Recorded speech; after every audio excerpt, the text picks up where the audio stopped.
G'day guys and welcome to the Centre Bounds for this, our round 11 final trades, captains and tips. Stay tuned.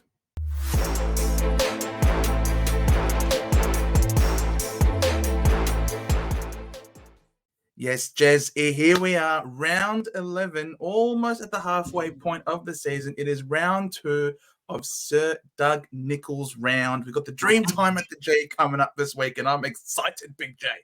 Yeah, definitely. I mean, you guys had your Indigenous jersey last week. North Melbourne has theirs this week. And, mate, it's not as colourful or different designs, but people have put a lot of work into it and it looks all right.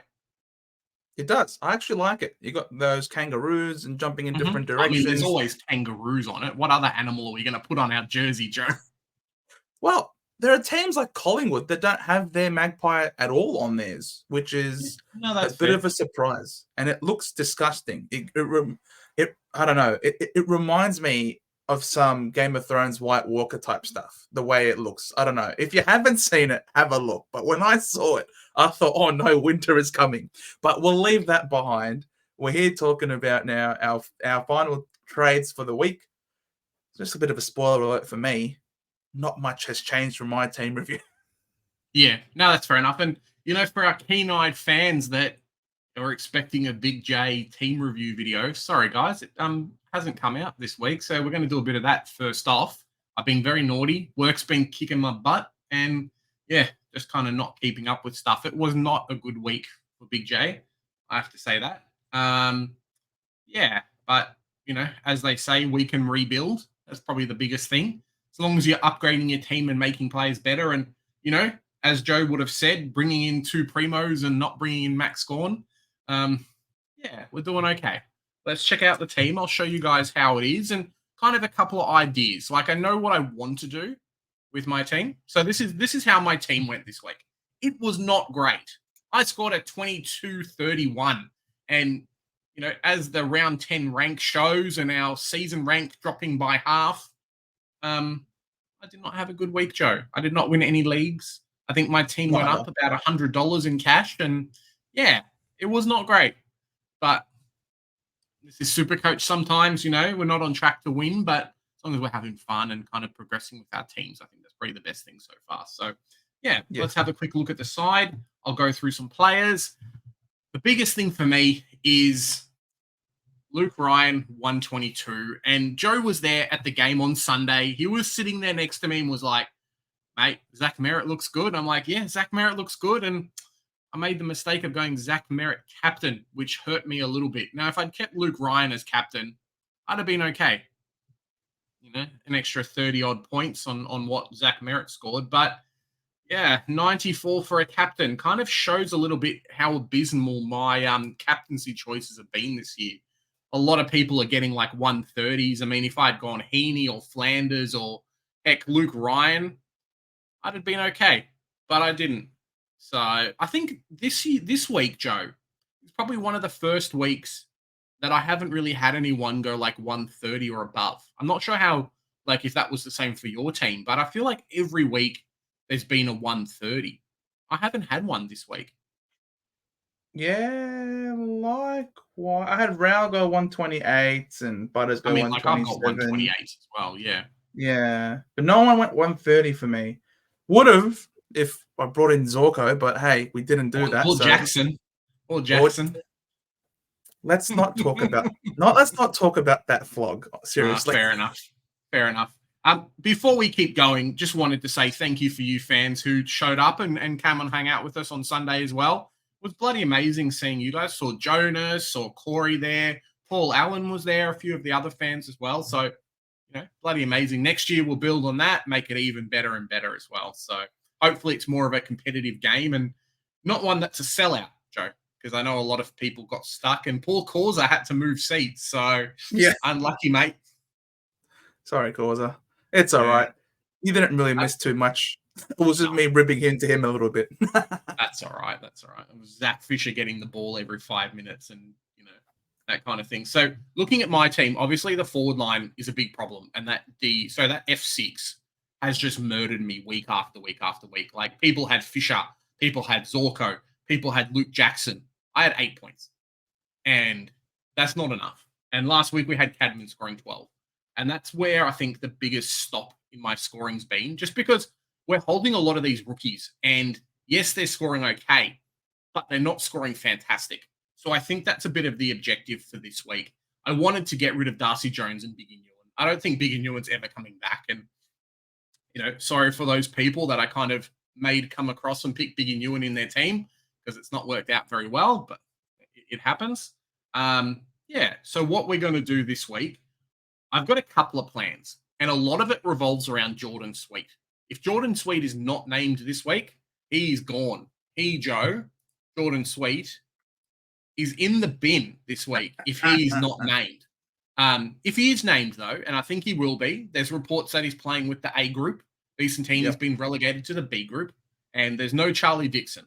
And, if we have a look at his break-even currently, we'll talk about break-evens in the next video, but negative 69 break-even.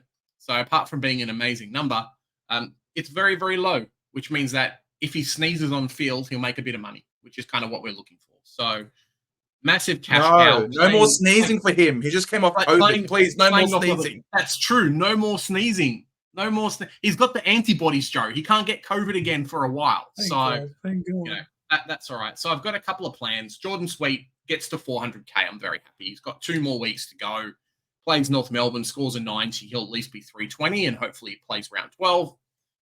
This week, I've got a couple of plans. It revolves around Sweet, obviously. Darcy Jones has to go. Done his hamstring. Didn't really do much for us. Could have gone a few other players and been a lot better off. It happens. So what I'm looking at doing is Darcy Jones out. And depending on who's named and not named tomorrow, I think Will Graham is the person to go for me. I want to be able to loop Howes, Reed, and Closey. I think that worked out okay for me last week. And depending on what happens, it's going to determine, again, what happens. These two together are going to make me a primo. So there's something to hold on to there. And that will finish off the back line. Clahis is not playing North Melbourne. And Howes is playing with Salem again. So both of them probably need to go. And they both have round 14 bye. So they probably need to go round 12 or 13 anyway. I'm hoping I can grab down Houston. Anyways, we've had a look at Joel Freeger. And he's not the best. I mean, he's going to score well, but he's not going to score as well as someone else who's was cheap and he's already had a price rise. So I'm thinking in my team, I'm going to go in. I should have got him last week. Didn't get him. Kind of hurt. Going to go Zach Fisher to finish off my forward line, at least for right now. It means that I've got someone in this position. I don't need to worry. Dead bench in the forward line sucks. But having a look at my buys, I'm kind of spread out a little bit. So I don't need to bring someone in as straight away. And Biggie Newen to any forward that ends up playing from mid-season draft is, I think, okay at the moment. Freeger's fantastic, though, if you've got him. And then I'm going to grab... no, I can't even spell his name, Joe. The memes have got me. It's Bruce Revel. Now, we were looking a little bit off air, and Bruce Revel apparently plays halfback. He's playing halfback. And apparently he plays wing. And the Hawks in the last give quarter, up a lot of points to both these people. And in the last quarter, he played on the ball a little bit as well, which was really good. There you go. And he kicks goals and has a negative 35 break even. So he should still make a bit of money. He does miss a game next week, but that's almost perfect because a lot of these guys in the forward line, everyone's trying to navigate round 14. So if I can do that myself, I think I'm going to be in a good position. So only leaves me with 12K in the bank. It's not much, but I do have some potential to make some more money. All we need is like potentially House to make some money. Clahisi's probably got another 15 or so K left in him. Give me a primo in the back line, and then I can figure out the West. So, yeah, looking at my team, it looks like we'll figure out captains a bit later. But looking at my team, Fisher goes to the forward line. I've got 3 primos in there. Midfield's finished. Ruck's finished. 5 primos there. So 1, 2, 3, 4. 4 to go with 15 trades. So hopefully I can do it. I think I'm in a decent enough position with Wilson being 400K. Him plus anyone on the bench is a forward primo. Same with Darcy. Sexton's on fire. If you don't have Sexton, you're in a bit of trouble. So, yeah. And then Jordan Sweet potentially with someone else. Maybe a sneaky bench rookie or bench primo somewhere else. So, yeah. What do you reckon, Joe, for this week? Very good. Very nice. I like it. I love Breville. I love the sandwich press. Let him cook. He's my boy. It's got Sarong as captain, but we'll talk about that a little bit in the next part. Yeah. How's your team looking? Yeah, my team sort of spoke about it last Sunday on Sunday night. Obviously, didn't stick fat with any of the two trade scenarios that we had run through. Of course, in the end, the pick I went with was the worst one. However, the team is, look, it is what it is. We just move on, roll with the punches. And my team looks like this because what I'm doing is Cadman's got to go. His break-evens through the roof. And Karmas is a dead rookie now. And so these guys both got to go. In doing so, I can go one down, one up, get Fisher in before he goes even more expensive.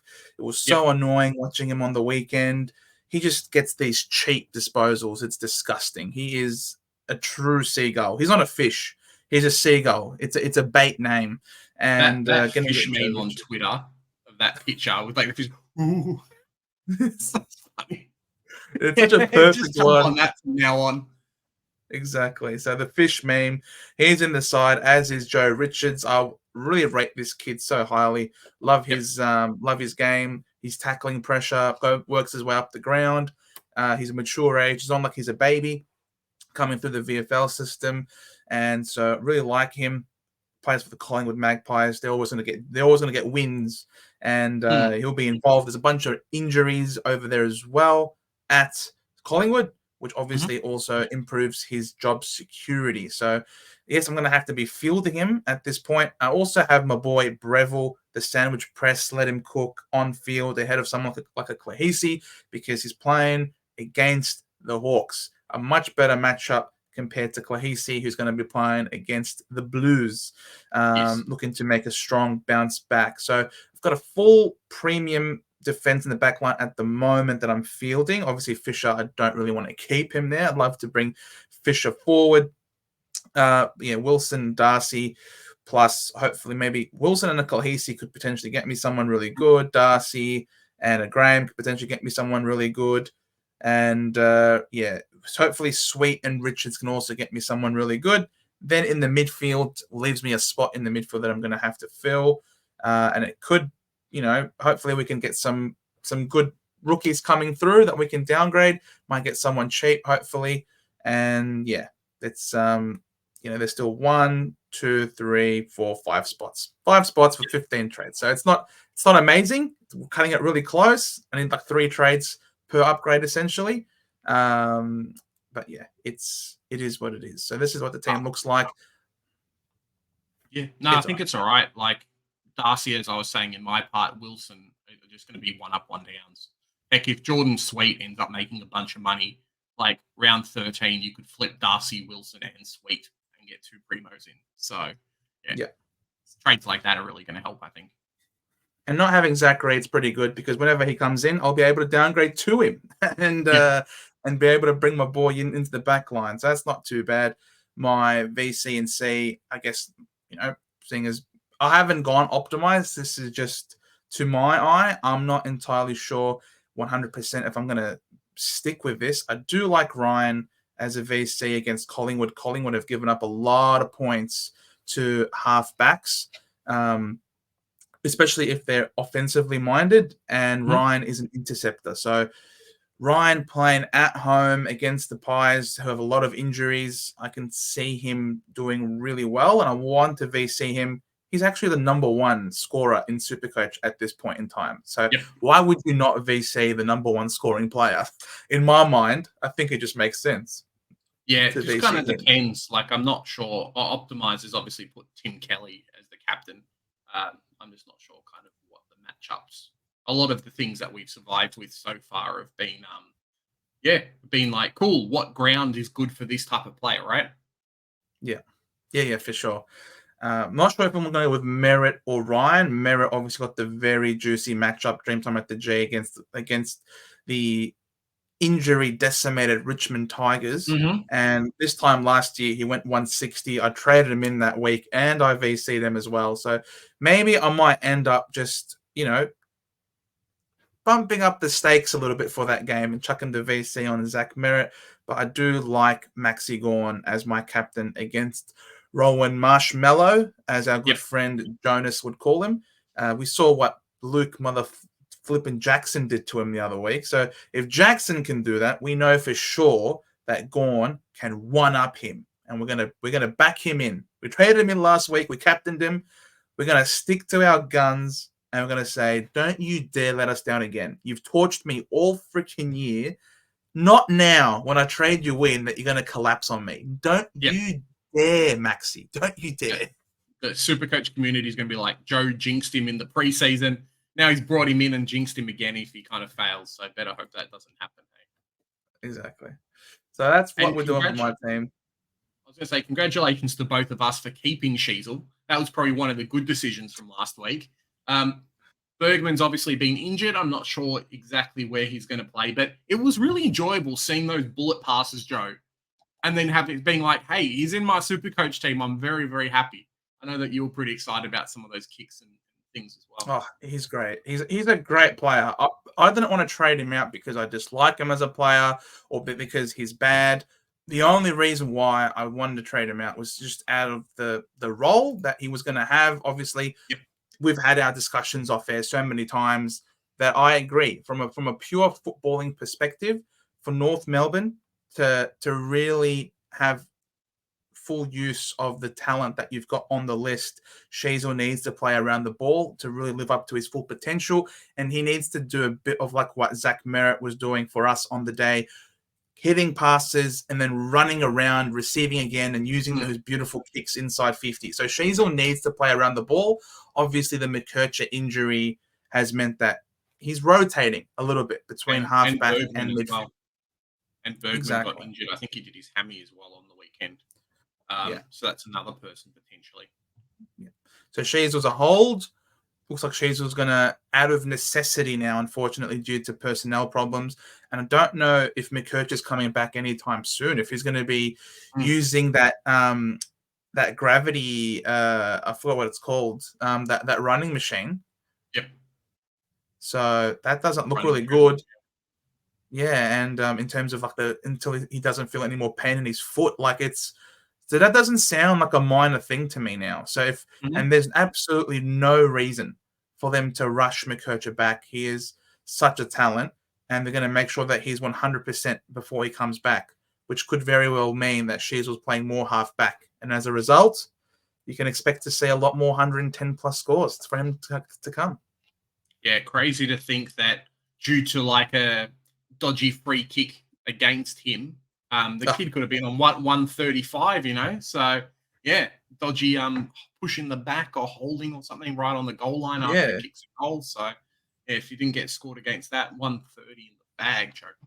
Yeah, a goal that we were so happy about. Oh, Sheasel kicked the goal. And that's like, oh, no, he gave away a 50. Yeah, because it was the 50.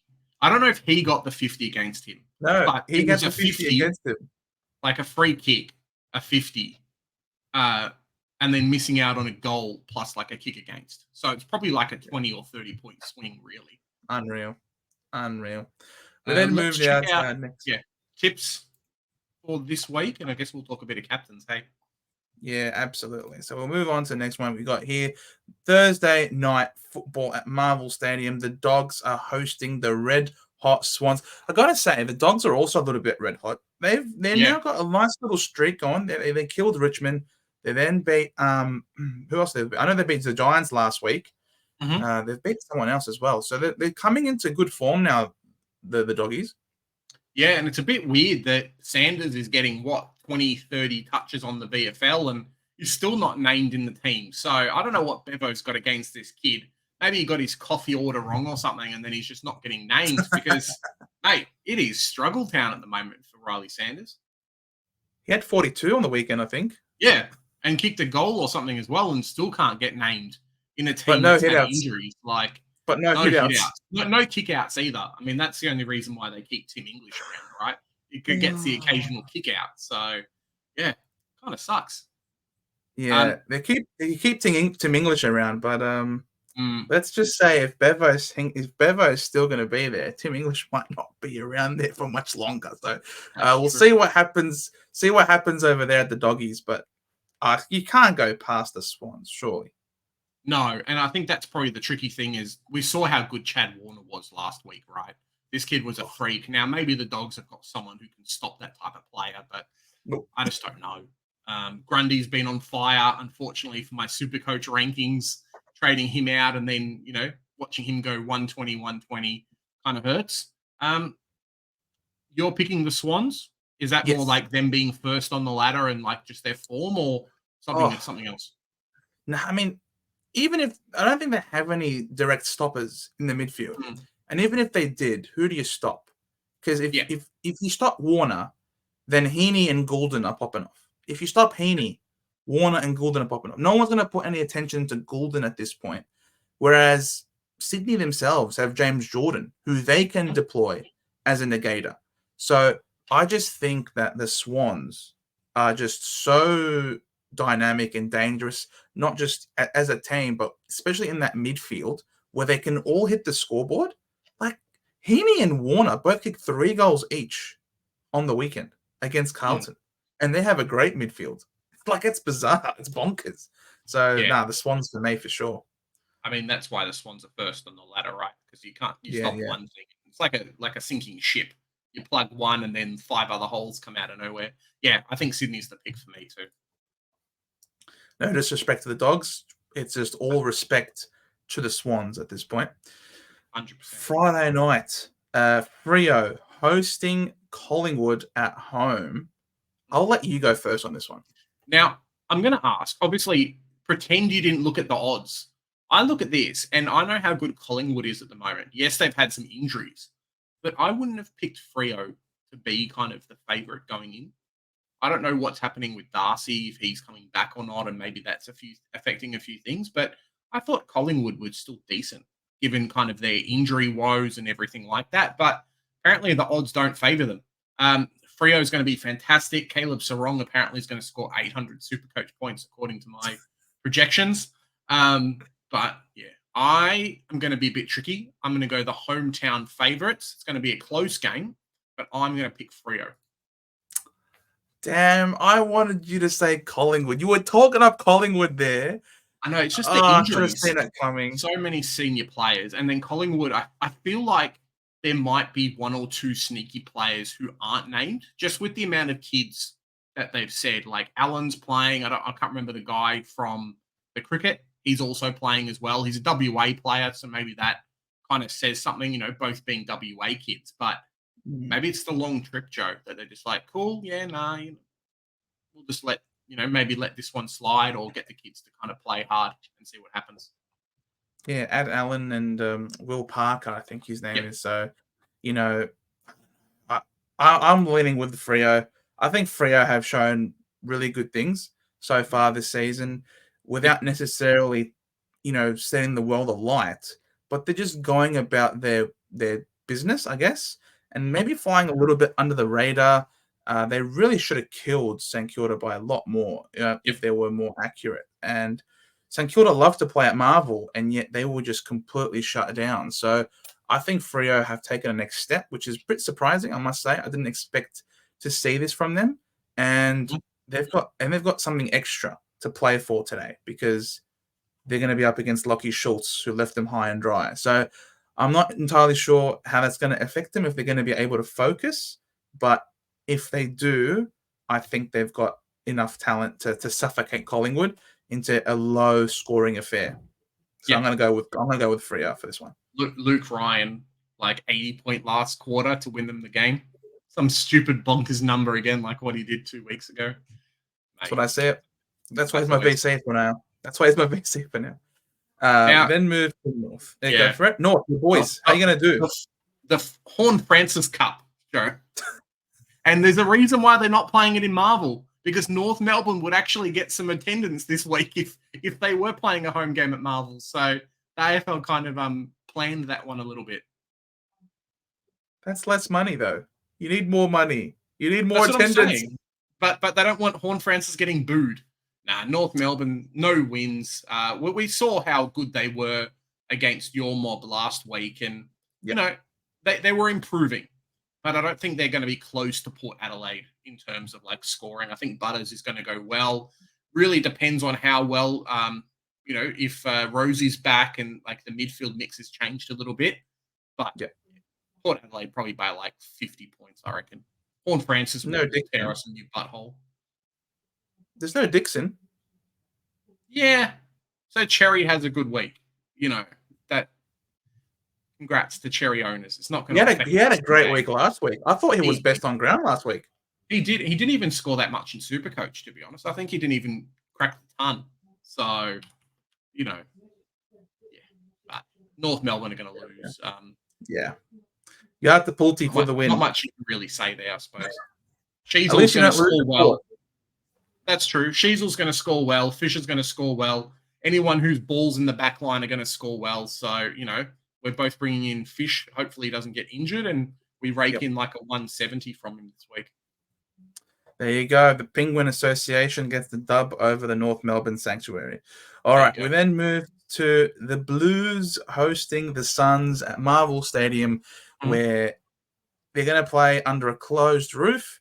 No sun shines inside the closed roof. Sorry, Suns, you're going to lose to Carlton. It's going to be a dark blue day for you. Yeah, so I'm going to say, now, it really comes down to if the Suns can stop the Twin Towers, because both of them do play really well at home. But I don't know, say Collingwood. Carlton have had so many injuries as well. Like Chera has been injured, all these things. Do you think the Suns midfield, and if Witts is back, can hold them off? Because they don't have Pitnet. Like Pitnet's out for quite a while. So do you think that kind of helps in a little bit? Or just Carlton behind Sam Walsh, Cripps, everyone else is just going to go bang, bang, bang on them? Look, it's obviously the midfield is where it's going to be the most interesting. There's no doubt about it, because the Suns have a wonderful trio. Rao, Anderson, Miller. Like, that's up there. Carlton's one is no slouch either. Cripps, Walsh. There's no Chera, but Hewitt is a gun. And Hewitt could be put to play a defensive role. Maybe on a Rao. Could go head-to-head with Rao, potentially Georgie Boy Hewitt. And I think Adam Sard's back this week for Carlton, which will be huge, if so. So they've missed him a lot. Now I know Sard probably gets most of his attention for his running, bouncing, long kicks, but there's no doubt his defensive work one-on-one is severely underrated. He's actually a really good one-on-one defender, and they've really missed him. Zach Williams is not the answer back there. He needs support, and Sard coming in will just transform their ball movement. So I think Carlton could run away with this pretty comfortably by at least 5 goals, I reckon. No, fair enough. I will take your opinion on this. I'm going to go Carlton. And we'll see what happens, I guess. Nice. Next up is Geelong versus GWS. Now, we both might be a bit torn on this, Joe. It is a Saturday, so cool. It's not too bad. But Geelong has had a lot of injuries recently, and GWS haven't. Is probably the big thing. The big boys are firing. Tom Stewart's not in perfect form now. Outside of it kind of being a home game for Geelong, if they were both playing at a neutral ground, I would pick GWS, no problems. Yes, maybe they haven't been the gun team that they have been, the first little bit of the season. But who's your pick for this game? I'm going to go the Giants. Okay. Yep. What's the reasoning against Geelong? Like, the odds are definitely in Geelong's favour. So let me just quickly check the percentage. 80% do not agree with you, Joe. They think Geelong are going to win. Maybe it's all the Geelong fans and like their 12 accounts pressing Geelong. That's kind of drawn the money down a little bit. But yeah, what's kind of your reasoning behind that? The Cats win about 90% of their games at home. There's no doubt about it. It really is a fortress. But there are 2 teams off the top of my head. I haven't done much research into this. But off the top of my head, there are 2 teams that just seem to me to consistently get the dub over there when they play there. And it's Fremantle and the Giants. I don't know what it is, but I can recall both the Giants and Fremantle both winning at GMHBA Stadium. And the Giants, I think they're going to be without. They're out without Josh Kelly. I think Kelly's out for a few weeks, and I know Lockie Ash is out for a few weeks as well. But I think the rest of the midfield mix is there, and I think Geelong have shown without Dangerfield in that midfield, their midfield is really prone to getting killed by strong, dominant inside mids. And Tom Green, he's a real sneaky VC as well. Like, he could go bonkers on Geelong on Saturday, and I reckon that even if Geelong's Twin Towers come back, Buckley and Taylor can match up on them. So I reckon the Giants have the tools and the history to beat the Cats, personally speaking. Yeah, no, fair enough. I think I feel pretty same. And, even if GWS do have some injuries, their depth, both Sydney teams have bloody amazing depth. GWS just sneeze, and like an A-grade player probably worth 800K, and they're paying him 150 just comes out of nowhere. So, raid their VFL team. That's all I'm going to say. I picked Giants. Now, it feels a little bit like North Melbourne versus Port Adelaide here. Richmond, I don't know. I don't know if they can field a team. They might just pretend. You know what Richmond are going to be this week? You've seen that ad on the TV where they get the country town people and they just round up the yokels and then put the team together. That's going to be Richmond. They're going to have one or two good players. The rest of them are going to be guys. Their team reminds me of West Coast during COVID years, and they couldn't field a team against North Melbourne. So Supercoach had like a bunch of randos get added to the team for a week. Bloody amazing to watch. But I think that's going to be the same for Essendon versus Richmond. I think your boys are going to get up. I don't know if it's going to be that much of a contest, but on a perfect day, Dusty Martin, Shai Bolton can do things. Essendon get Ridley back though, and I think your team is just getting better and better and better. Like, second on the ladder is bloody fantastic, but you've had some players injured as well. It's going to be interesting to watch. I think you're going to smash them. Mate, Rid's coming back. So good. I've missed this guy so much. I can't wait to see him play. I think a lot of people maybe who don't play Supercoach, who obviously might not know the intercepting great scores that can come from Ridley, but he really is one of the best better younger players in the comp in the back line. So I can't wait to see him back out. And Nate Caddy is going to be on debut, the player that we traded up for on draft night in order to get to him, to get that pick in. We had our eyes on him right from the start. We knew exactly what we wanted. And I think we really wanted him to play, which is why we didn't really appeal Harry Jones' decision. I think Harry Jones getting suspended was the perfect opportunity for us to say, yep, excellent. We're not appealing. Nate Caddy, come on in, son. So, I'm really looking forward to this game. I might actually end up swapping my VC to Zach Merritt potentially. Or maybe just putting the C on him because, he's going to be up against Kane McAuliffe. Yep. Just hope Zach. The one thing with Zach Merritt is, I'll say before we go to the next team, is he's very selfless.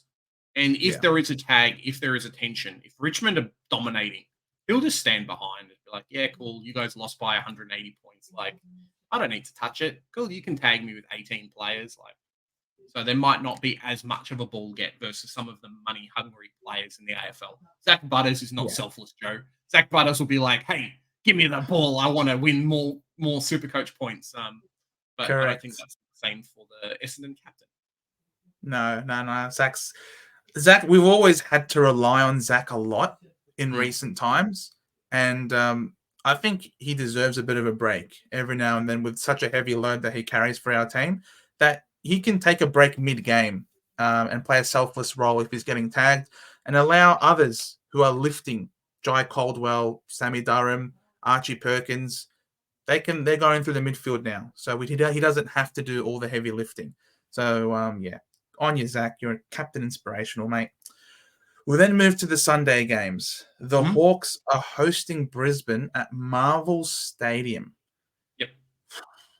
I don't know. I wouldn't have anticipated a Marvel Stadium game for this one for some reason. I feel like this is a classic Tassie game almost. Yeah. I've spoken before about kind of the contractual obligations that every Melbourne team does have to play a game at Marvel Stadium. So this is the one.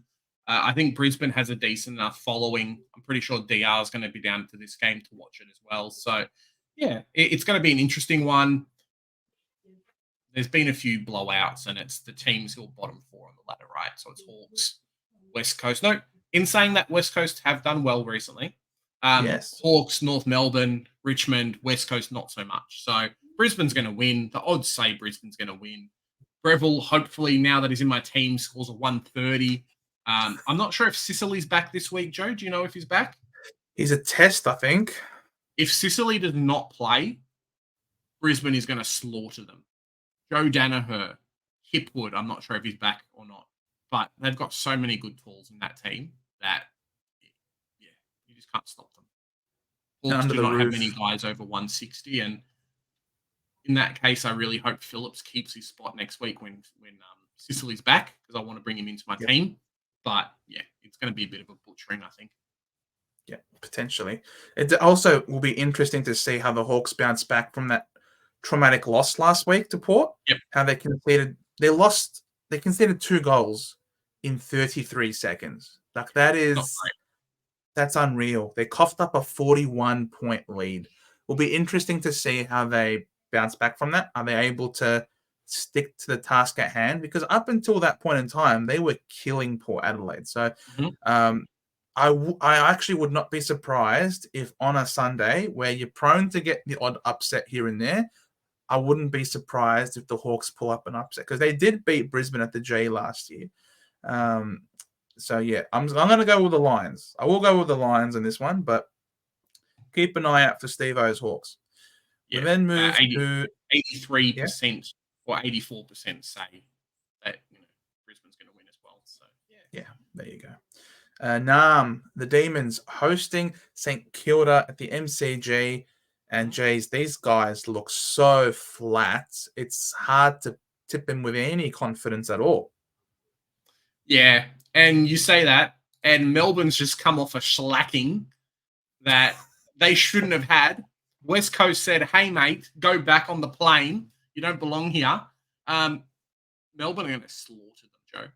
If you have Oliver and Petrarca, they're going to punish non-owners this week. As much as, round 14 kind of sucks, having these players in your team versus this St Kilda team is just going to... It's rough. I know St Kilda fans. I know Jake from Saints TV. If you're watching, mate, it's a bit of a tough one. Maybe John O'Carroll as well. And, yeah, St Kilda are not in a good way. I don't know if it's injury woes or just makeup, or, maybe Sinclair's got to go back into the back line because he's not effective in the midfield.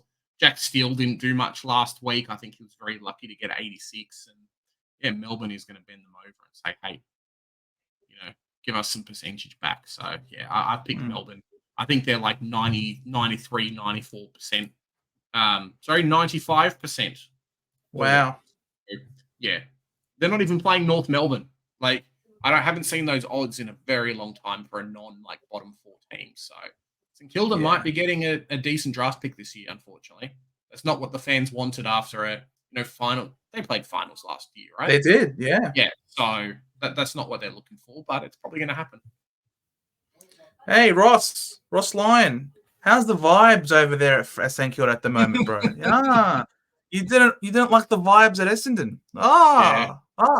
I'm glad to see you prefer somber, depressing vibes at St Kilda these days. Well done. Congratulations to you, mate. Couldn't have happened to a better bloke. Very happy we dodged that bullet. 100% going with the Demons in this game, for sure. And then we rounded out the 2 birds going at it. The Crows are hosting the Eagles at Adelaide Oval. Stirring win by the Eagles at home. Our win against them a few weeks ago now is looking really impressive after what they did to Melbourne. I'm not sure how much of it had to do with West Coast saying stuff you and your business class seats. That's not going to counteract the disadvantage. And so he had a point to prove against the Melbourne side. So I wonder if they can take that fire with them to Adelaide Oval against the Crows. Yeah, Harley Reid's a beast. Let's just be honest. The kid's very, very good. And yes, Melbourne might not were expecting it, and maybe they ate some dodgy food on the plane or whatever. But yeah, from what we were talking about him struggling without Elliot Yeo in the team. He really showed that. Maybe it's not so much the case last week. Maybe it just be like, first year jitters, that kind of thing. Adelaide at home are very, very good. And I think Adelaide at home might win. Now, we haven't seen Adelaide without Rankin for a while, and maybe that will help to flip things a little bit. But I've still picked them. The home ground advantage is too good for them. And, West Coast have got an uphill battle, I think, a little bit for this game. Yeah, I think if you're a Jordan Dawson owner or you're considering bringing Dawson in, that could actually be even better because there's no Rankin eating into his CBAs, which probably means that he's needed around the ball a little bit more. So, yeah, Dawson could be a really good option if you own him or if you're looking to trade him in. It's a pretty good matchup. The Eagles away are an entirely different team to the Eagles at home. Pretty similar to the Crows. The Crows are much better at home than they are away. So just by virtue of the home ground advantage and the feral supporters over there, you can't. It's hard to go past the Adelaide Crows, I think, in tipping this game. But if you've got Dawson, get excited, I think. How many goals is Waterman going to kick? Is this guy going to be the Coleman leader after this week?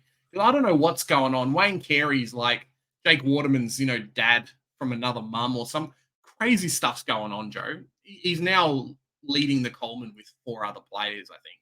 So how many goals for Jake Waterman? How many goals for Jake Waterman? What's the prediction? He kicked 5 against Melbourne. Yeah, he'll probably kick 3. 3? Okay, cool. I'm going to go away from home. I'm going to go a bit crazy. Yeah, 3 away from home is probably fair. We've got to pick something different, right? Let's go 4. I'll go 4. You can have 3. Thank you very much. Very nice. Yeah, he'd be if you put money on him to win the Coleman, the fact that he's equal first whilst playing 1 less game, is just bonkers. He's come out of the clouds. So I'd love to see how far this takes him. And his Eagles. That would be unreal. All right. So now we'll talk some specifically Supercoach options for your VCs and your Cs. Anyone that you think could be a good VC or C on the Thursday night, Big J? Doggies v Swans. Yeah. Supercoach has English as a good ruck. I'm not sure if that's going to be the case. Let's quickly just check. It's more a Sydney thing. So Sydney don't really give up a lot of points to anyone, which is surprising. Yeah. I mean, they're first on the ladder for a reason, right? So, yeah, I don't think I'm going to go English. Potentially, you could go Bont if you really wanted to, but probably not. I don't think there's really anyone from this game. No, nobody from this game for me either. Move to Freo v Collingwood. Definitely like the look of Luke Ryan, as I mentioned before. Collingwood tend to give up a lot of points to designated kickers. So and that is what Luke Ryan is. So he is a very good VC option this week. Yeah, definitely. How would Sarong go this week? Is he going to be a good pick? Because Supercoach thinks he's going to be a good captain. Like you press optimize. So yeah, maybe not. No Sarong for those owners like myself. Hopefully they both go 130 and keep up the 1-2 punch of the highest scoring players. But yeah, no Sarong for those people. Luke Ryan, vice captain, looks decent. Gold Coast versus Carlton. Now I saw some big numbers against Carlton. Who looks to be scoring well for that game?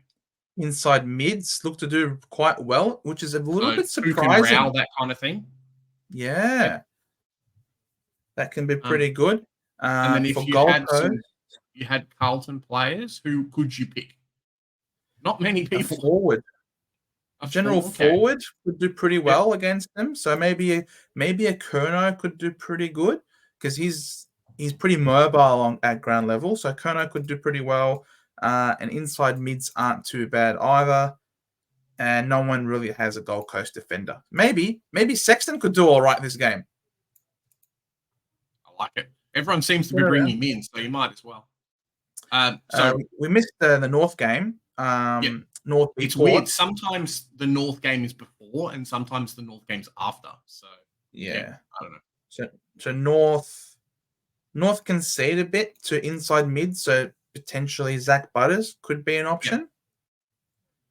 It really and then depends because we saw how good North were versus Essendon last week. So if our midfield actually comes out firing, Cherry, versus a Sweet or a Vicentini, Butters probably scores a couple of goals and does that, but maybe doesn't have monster numbers. How would like a Houston go against North Melbourne? Is he a good pick? yeah, North Melbourne tend to concede to designated kickers, so that's what he is, as well as general defenders. So Houston could be a decent option as well this week. Nothing.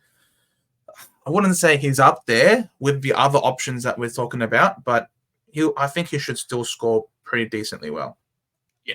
So Butters potentially, and then on the flip side, does anyone do well against Port that we need to look at? Maybe not. Wing defenders are the only ones that seem to do okay against no them. Sheasel, no Fisher, no Cherry for those owners there. No, they're pretty restrictive against those matchups there.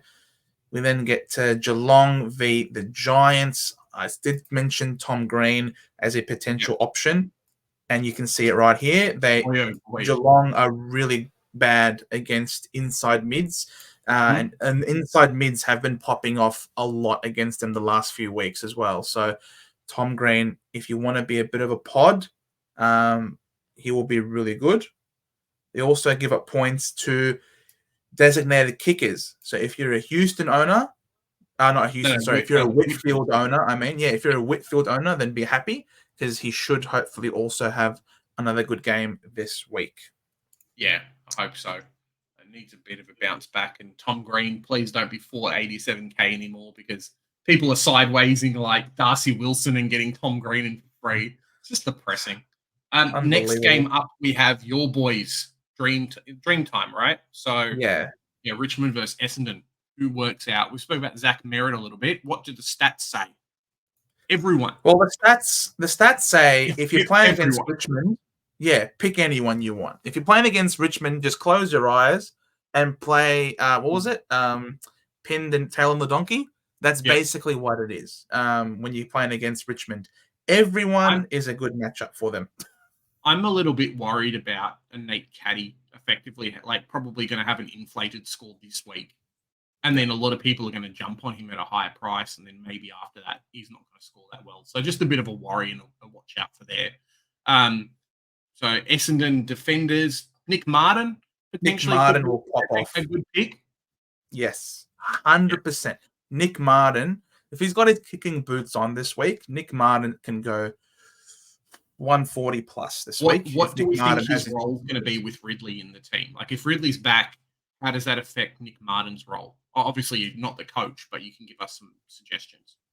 Yeah, he'll still play the same role. He's still going to play as a defender. What we're doing with Ridley is, he'll still be a third tall and look to intercept, but he still plays accountable defending. And Nick Martin is still going to be the primary ball user, running off halfback, presenting as an option, and just being creative with ball movement.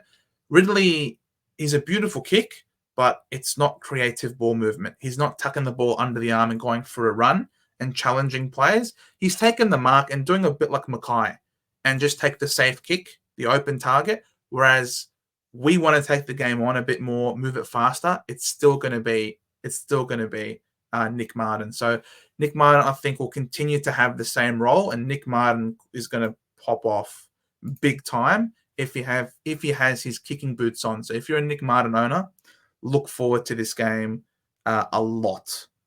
Yeah, please no turnovers, Nick Martin. How does Zach Merritt go?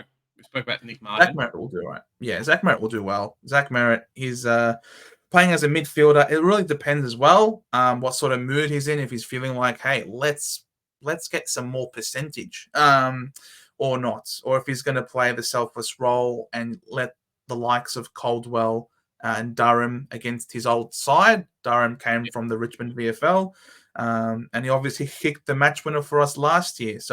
But now Zach Merritt loves to play against Richmond. His last three, I think he's got like an average of 130, 140 odd against Richmond the last three games. So, yeah, Zach Merritt, very, very safe as well as an option this week. Easy. So Hawks versus Brisbane is next. Weird how they've done kind of the fixturing, but Hawks give up a lot of points to Rucks. I don't think anyone's really got Big O. No one's got Big O. And no one's really got that many wing defenders. I mean, we spoke about Breville being a good scorer, so maybe no one for Brisbane. I don't think you'd be picking Dunkley over any of the other options. But St Kilda do give up a few points against some other players. So maybe you've got a sneaky Brisbane person. What team were you looking at just there, Joe? Because you weren't looking at St Kilda. No, I was looking at Hawthorn versus Brisbane. That's my brain. See, I'm just, it's too late at the moment. Hawks. Look at Hawthorn. So, if you've got a Dunkley, no one's got Big O. You could go Breville captain if you were gutsy, but don't pick them. Don't do that. He's joking. Brisbane don't really give up points against anyone. Looking at this top score there, so pretty irrelevant captaincy-wise this week. No one owns any Hawks players anyway. You could go Zorko just for like how dominant Zorko's been the last 3 weeks, but it doesn't show it off by the stats. That's all. Melbourne versus St Kilda. Now, but there's a question mark over Zorko. There's question marks over Zorko, so I wouldn't be ballsy enough to put a VC or C on him. You're talking about that maintenance photo of him on the bench. Correct. We're not going to do another preseason Max Gawn's injured video today, guys, so don't need to worry about that. No. Let's check out St Kilda versus Melbourne. And I know there's a certain Melbourne ruckman who, historically, stats-wise, should go okay this week. Please! I own you at last! Please! Gawn! Don't kill me! I traded you in last week to get this over Rowan Marshmallow, who killed me after I've traded him out. Please, Gawn, put him to the sword. Who else is pretty good? The inside mids do really well against St Kilda. So Big J already mentioned them before. Petrarca, Oliver, both could go really good as well. And if you've got a House still on your field that you have to field, House could do really well still. I'm just worried. I know Salem's come back in House's role. House had a good first quarter, but outside of that, his scoring was pretty lackluster. So we'll see what happens with House. There is a reason why he's on the chopping block. Round 14 is not the entirety of the reason. So Max Gawn is probably the best pick for that. And then anyone from the Adelaide West Coast game, Joe? So Adelaide, looking at them first, not really in terms of like a must-have scorer, but I mean, if you there's not really too many. The captain, there is a certain Jordan Dawson that could do okay against West Coast. West Coast give up a lot of points to inside mids. They also give up to general defenders. So depending on, if he's working in the middle, working back into defense, and then, rotating between midfield and defense, then Jordan Dawson could do really, really well. And he's a very sneaky captaincy option. If you're willing to risk it, last game of the round, to have your captain outside of the square, there's a couple that we've given you today that are really that I think are going to be quite potty. In Tom Green as a VC could go great, and Jordan Dawson could also go really well as a captain. So those are your two potties. And then the more safer ones are your Luke Ryans, your Zach Merritts, your Max Gawns. They're probably your safest bets, I think, this week. Yeah. No, I definitely agree. And that, ladies and gentlemen, was our round 11 final trades, tips, and captains. Long video, almost an hour long. Hope you liked this formatting so we can really just express all of our views to you guys and you get all of it. And of course, you're always free. Comment down below with any questions that you may have. Guys, it's round 10. Round 11 is just coming through. And, make sure that you guys are starting to think about your buys if you haven't already. Midfields are going to get smashed by round 14. I've seen some forward and back lines as well, depending on who you have. So, just kind of take these into account a little bit. If you can't do much, if you don't want to bring in any primos, Zach Fisher's obviously fantastic to bring in. But, have a look at probably getting rid of some dead plays off your bench as well. Yeah, exactly. If you like what you had to see and hear from us today, guys, drop us a like. If you're new, a subscription will greatly help the growth of our channel. And make sure you hit that notification bell to not miss out on any of the videos or live streams that we are pumping out on a regular basis. We are live every Monday night at 7:30 and every Thursday at 5:30 p.m. for the drive home. So we look forward to seeing you in that one to come.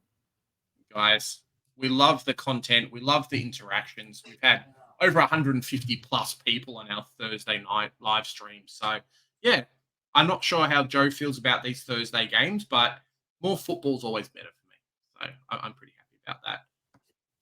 As Joe says, here at the Centre Bounce, we do the hard work, so you guys don't have to. Bye for now.